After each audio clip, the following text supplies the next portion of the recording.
లా social media చూస్తున్న మిత్రులందరికీ నమస్కారం. ఈరోజు మనం చర్చించబోయేటటువంటి అంశం భారతదేశ ఔన్నత్యాన్ని నలుదిశలా చాటినటువంటి ఎంతోమంది మహానుభావులు పుట్టినటువంటి ఈ భూమిపై మహిళలను ఒక ఆది పరాశక్తిగా, అదేవిధంగా మహిళల పట్ల ఒక గౌరవంతో ఉండేటటువంటి ఈ సాంప్రదాయాలు వీటన్నిటిలో పూర్వకాలం నుంచి మహిళలకు ఒక అత్యున్నతమైనటువంటి స్థానం ఇవ్వడం, అదేవిధంగా అటువంటి మహిళలు ఎప్పుడూ కూడా పూజ్యనీయులు అనేటటువంటి భావంతో భారతదేశంలో ఉండేటటువంటి ప్రతి పౌరులు వెలగడం, ఆ రకంగానే ముందుకు వెళ్ళడం చాలా ఆనందదాయకం. అలాంటి పరిస్థితుల్లో కొన్ని సందర్భాల్లో కొంతమంది అత్యుత్సాహం వల్ల ఈ రకమైనటువంటి సమస్యలు ఎదురైనప్పుడు సమాజంలో మహిళలపై ఏ రకమైనటువంటి ఇబ్బంది కలిగేటటువంటి ఈ అనుచిత వ్యాఖ్యలు వారి మనోభావాలను ఏ రకంగా దెబ్బతింటున్నాయి అనేది మనం పరిశీలించినప్పుడు ఈరోజు మనం చర్చించబోయేటటువంటి ముఖ్య అంశంలో ఒక భాగం గత లక్షవారం నాడు జరిగినటువంటి, అదేవిధంగా మన మాజీ ముఖ్యమంత్రి, అదేవిధంగా మాజీ ముఖ్యమంత్రి గారి సతీమణి గారిపై అనుచిత వ్యాఖ్యలు చేసినటువంటి ఒక అత్యుత్సాహమైనటువంటి వ్యక్తి ఏ రకంగా ఈరోజు కటకట పాలయ్యారు, ఈ కటకటాల పాలు అవ్వడానికి గల ముఖ్య కారణం ఏంటనేది ఈరోజు చర్చిద్దాం. ఆ వ్యక్తి ఎవరో కాదు, చేబ్రోలు కిరణ్ కుమార్. ఈయన గుంటూరు జిల్లాలో అరెస్ట్ అవ్వడం జరిగింది. కారణం ఈయన అత్యుత్సాహం ఈయన కటకటాలు పాలయ్యేటటువంటి పరిస్థితిని తీసుకొచ్చింది. ఎందుకు అసలు ఈ రకమైనటువంటి పరిస్థితి వచ్చిందంటే, భారత రాజ్యాంగంలో అనేక రకాలైనటువంటి ఆర్టికల్స్ ఒక మనిషి ఏ రకంగా జీవించాలి, ఆ మనిషికి ఉండేటటువంటి హక్కులు ఏమిటి, అటువంటి హక్కుల్ని ఏ రకంగా మనం అన్వయించుకొని సమాజంలో జీవించాలనేది క్షుణ్ణంగా ఇవ్వడం జరిగింది.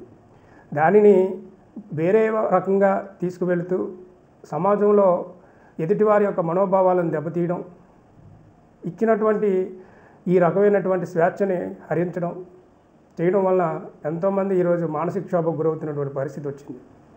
అలాంటి పరిస్థితే ఈ మధ్యకాలం జరిగింది.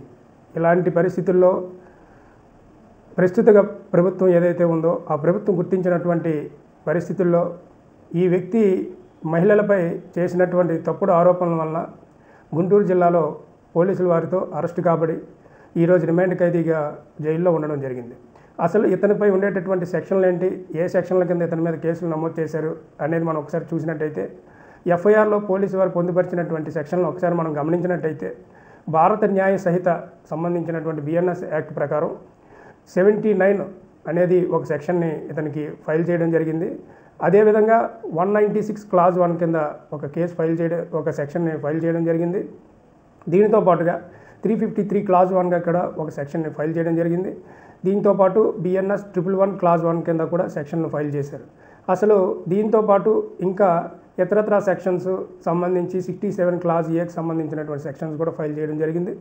అసలు ఏ సెక్షన్లు దేనికోసం వర్తిస్తాయి, ఆ సెక్షన్ల ద్వారా ఆ వ్యక్తికి పడబోయేటటువంటి శిక్షలు ఒకవేళ ఆయన చేసింది నిజము అని కనుక కోర్టు వారు నమ్మితే ఎన్నాళ్ళ పాటు శిక్షలు పడేటటువంటి అవకాశం ఉందో ఒకసారి చర్చిద్దాం. ఇక మొదటిగా చూస్తే మనం మొదటి నుండి ఏవైతే బిఎన్ఎస్ మన భారతదేశానికి సంబంధించినటువంటి ఔన్నత్యం గురించి మొదటి నుండి మన వీడియోస్లో మాట్లాడుతూనే ఉన్నాం. మనం ఎంత పని చేసినా ఏం చేసినా భారత రాజ్యాంగానికి లోబడి మనకు వచ్చినటువంటి హక్కులకు లోబడి మాత్రమే, ఆర్టికల్కి లోబడి మాత్రమే మాట్లాడాలి. అంతేగాని స్వేచ్ఛ స్వాతంత్రం ఉన్నదని చెప్పి వాటిని ఇష్టం వచ్చినట్టుగా కనుక ప్రవర్తిస్తే ఎప్పుడూ కూడా సమాజంలో మన మీద మూడో నేత్రం పనిచేస్తూ ఉంటుంది. ఆ సమాజంలో నా మూడో నేత్రమే ఈరోజు కన్ను తెరవడం వలన ఈరోజు ఇటువంటి వ్యక్తులు అరెస్ట్ కాబడ్డారు. ఇకపైన ఇలాంటివి జరగకూడదని చెప్పి ఆశిద్దాం. ముఖ్యంగా ఈరోజు ఈ యాక్ట్ సెక్షన్స్ ఎంతవరకు ఇంప్రెజర్మెంట్స్ శిక్షలకి అర్హత సాధిస్తాయి అనేది కనుక ఒకసారి చూసినట్టయితే, మహిళలను అగౌరవపరిచే విధంగా మాట్లాడడం చేసినట్టయితే అటువంటి వారు బిఎన్ఎస్ యాక్ట్లో 79 సెక్షన్ కింద వస్తారు.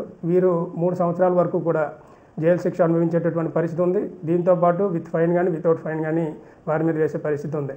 అదేవిధంగా కొన్ని వర్గాల మధ్య శత్రుత్వాన్ని పెంచే విధంగా చేసినా కూడా అటువంటి వారిని బిఎన్ఎస్లో 196 క్లాజ్ 1 కింద ఫైల్ చేయడం జరిగింది.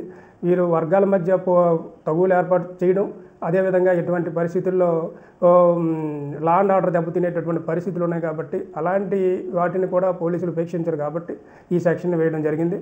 దీంతో పాటుగా అతి ఇంపార్టెంట్ అయినటువంటిది ఎలక్ట్రానిక్ ఎవిడెన్స్లో ఉండేటటువంటి ముఖ్యమైనటువంటి వాటిని మనం కనుక ఒకసారి చూసినట్టయితే అనుచిత వ్యాఖ్యలు చేయడము అనేది 353 క్లాజ్ 1 కింద బిఎన్ఎస్ యాక్ట్లో ఉంది. దీని ప్రకారం ఆ వ్యక్తి పైన 3 సంవత్సరాల వరకు విత్ ఫైన్ కానీ వితౌట్ ఫైన్ కానీ 3 సంవత్సరాల వరకు కూడా జైలు శిక్ష పడేటటువంటి అవకాశం ఉంది. అయితే చేబోలు కిరణ్ కుమార్ అనేటటువంటి వ్యక్తిపై ఇప్పటివరకు మనం చెప్పేవన్నీ కూడా బెయిలబుల్ అఫెన్సెస్. అయితే ఎప్పుడు అరెస్ట్ చేయబడ్డాడు, ఏ సెక్షన్లో ఆయన మీద ప్రభావితం చూపాయి అనేది మనం ఒకసారి గమనించినట్టయితే ఈరోజు ఈ సెక్షన్స్లో అతి ముఖ్యమైనటువంటిది ఐటీ యాక్ట్కి సంబంధించినటువంటి 67A అనేది చాలా కఠినతరమైనటువంటి సెక్షను. ఇది మహిళల తాలూకా వ్యక్తిత్వాన్ని, మహిళల తాలూకా క్యారెక్టర్ని ఇంపోజ్ చేసేటటువంటి పరిస్థితిని తీసుకొచ్చేటటువంటి ఏదైనా పబ్లికేషన్స్ కానీ ఏవైనా ఆర్ పేపర్ ద్వారా కానీ ఆర్ పబ్లిక్ ప్రింట్ మీడియా ద్వారా కానీ ఎలక్ట్రానిక్ మీడియా ద్వారా కానీ రాంగ్ స్టేట్మెంట్లు ఇచ్చేటప్పుడు ఇటువంటి సెక్షన్లు అనేవి అన్వయించబడతాయి. దీని ప్రకారం ఈ ఐటీలో ఏదైతే 67 క్లాజ్ ఏ ఉందో దాని ప్రకారం కూడా ఈయనకి 5 years వరకు ఇంప్రిజన్మెంట్ పడే అవకాశం ఉంది. అదేవిధంగా 10 లక్షల వరకు ఫైన్ పడేటటువంటి అవకాశం కూడా ఉంది. ఇక వీటన్నిటికన్నా అత్యంత ప్రమాదకరమైనది ఈరోజు నాన్ బెయిలబుల్ వారెంట్తో ఆ వ్యక్తి జైలు పాలవడానికి ముఖ్యమైనటువంటి సెక్షన్ బిఎన్ఎస్ యాక్ట్లో 111 సంబంధించినటువంటి బిఎన్ఎస్ 111 క్లాజ్ 1కి సంబంధించినటువంటి సెక్షను. ఈ సెక్షన్ కనుక ఒకసారి మీరు పరిశీలించినట్టయితే ఇది మెంటల్ ఎగోనికి సంబంధించి ఆ మనిషి ఎవరైతే ఆ మహిళ ఉన్నారో ఆ మహిళకి సంబంధించినటువంటి మానసిక ఒత్తిడిని గురి చేయడానికి కానీ వారిని ఇంకో రకంగా ఇబ్బంది పెట్టేటటువంటి పరిస్థితులను తీసుకొచ్చే ఎటువంటి సందర్భాన్ని కూడా ఈ సెక్షన్లో సహించడం ఉండదు. కాబట్టి ఇటువంటి సెక్షన్ని ఫైల్ చేయడం ద్వారా పోలీసు వారు అతనికి 10 సంవత్సరాల పాటు జైలు శిక్ష పడేటటువంటి అవకాశం ఈ ఎవరైతే ఉన్నదో ఈ నేరస్తుడిపై, అటువంటి నేరం మోపబడినటువంటి ఈ వ్యక్తిపై, అటువంటి వ్యక్తిని ఈ 10 సంవత్సరాలు జైలు శిక్ష పడేటటువంటి అవకాశం, దీంతోపాటు ఫైన్ వేసేటటువంటి అవకాశం కూడా కోర్టు వారికి ఉన్నది. కాబట్టి మిత్రులందరూ కూడా దయచేసి సోషల్ మీడియాలో చేసినా కూడా లేదు పబ్లికేషన్స్తో వెళ్ళినా కూడా ఏం చేసినా కూడా మనకున్నటువంటి హక్కుల్ని, మనకుండేటటువంటి హద్దుల్ని ఎప్పటికప్పుడు మర్చిపోకూడదని తెలియజేస్తూ ఇకపై ఏది మాట్లాడినా అందులో ముఖ్యంగా మహిళల పట్ల జాగృతులే ఉండాలి. మహిళల పట్ల విచక్షణారహితంగా అనుచిత పదాలను ఎక్కువ వాడడం వలన ఇబ్బంది పడేటటువంటి పరిస్థితులు ఉన్నాయి. కాబట్టి అలాంటి వాటిని ఇకపైన జరగకూడదని, ఇలాంటివి జరిగినప్పుడు చట్టం తన పని తాను చేసుకుపోతుంది అనడానికి ఇది ఒక ఉదాహరణగా చెప్పొచ్చు. కనుక ఇకపైన మంచి మార్గంలో ముందుకెళ్తారని, దేశాభివృద్ధికి తోడ్పడతారని, మహిళలకి పట్ల మంచి విచక్షణతో ఉంటారని చెప్పి తెలియజేస్తూ నమస్కారం.